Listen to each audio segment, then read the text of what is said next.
I walk out of this like he was my best friend. He still is, you know. Do you guys still talk? No.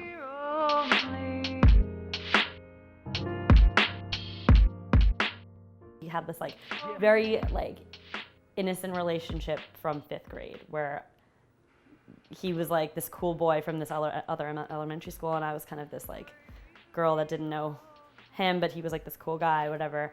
We started dating in 6th grade. He was my first boyfriend ever. We had a very tumultuous relationship in high school. He cheated on me with this like really pretty Persian girl. It was like always like I felt like I was always kind of chasing Mark, but I kind of never really let Mark go when he was in college, and I think he very much let me go. We got back together like our junior year. You know, we were in this relationship. Things were moving quickly again. We were very happy. We were very, very happy. And then I ended up moving in with him, or I think we were happy. This is the thing. Do you confuse happiness with being comfortable? We were getting engaged.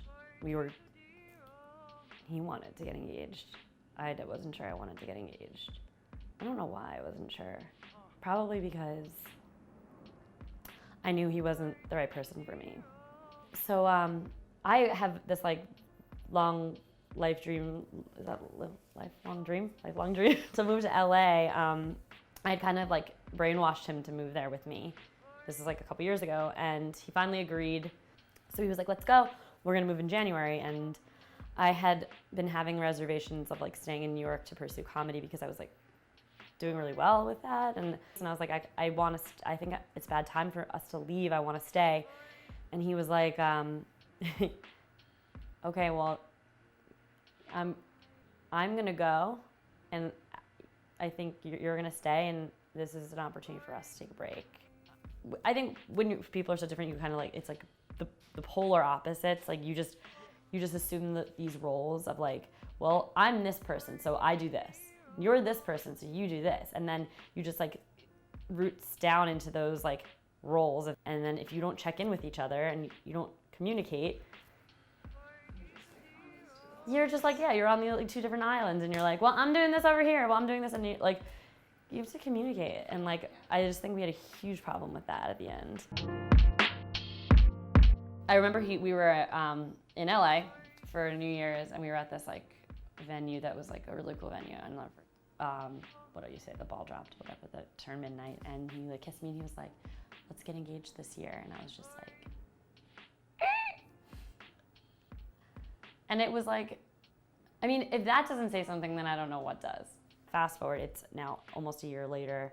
We had talked about what ring I wanted and all this, whatever, and we're still not engaged. So I'm literally like every morning waking up thinking, and not like in an exciting way, today's the day I'm getting engaged. It was always just like, well, am I gonna get engaged any day? Like, I don't know. And like the version of myself was kind of just like trying to keep it together, but like truly freaking out.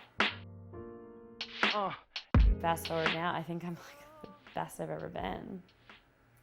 Like, there's nothing better than having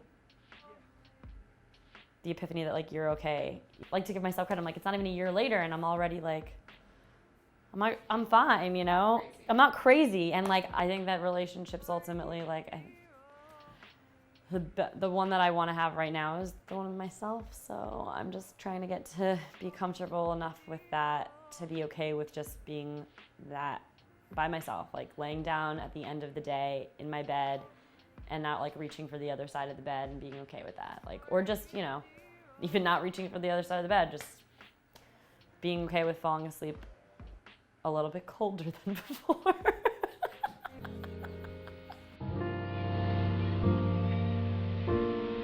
For